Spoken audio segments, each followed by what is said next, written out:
And what about the future president? Well, you can have any attitude toward him, because during his first iteration as president, he was dubbed as mostly a businessman, that he is not very well versed in politics, he can make a lot of mistakes.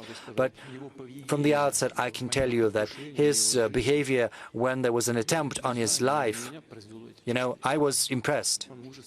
He's a courageous person.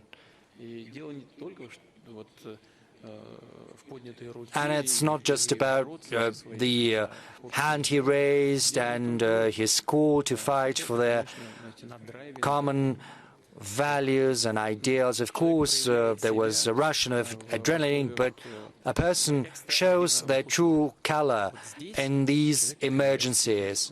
And this is precisely one of those cases, and I think he acquitted himself admirably in a valiant fashion as a man.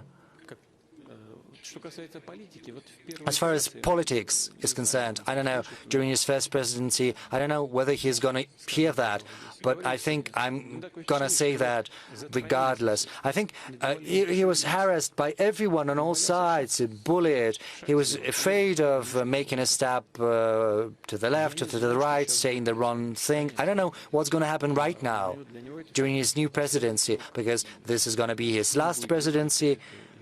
Whatever he does, it's up to him to decide.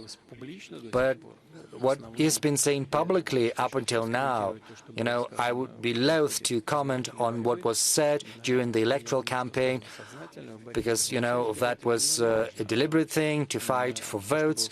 But regardless, what he said about his desire to rebuild relations with Russia, to facilitate an end to the Ukrainian crisis, I think this deserves attention at the very least, and I would like to take this opportunity to offer my congratulations on his election as President of the United States.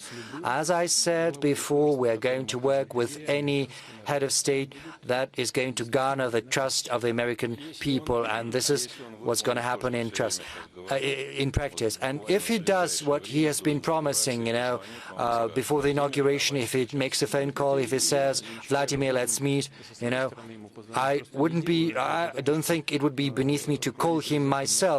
I'm simply not doing that because,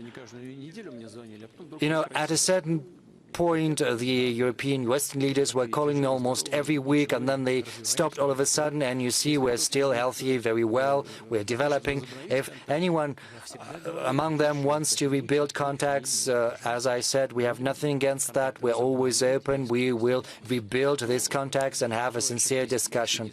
But so far, there are many people who want to engage in a discussion. They are here in this room. So you're willing to talk to Trump? Yes, we are.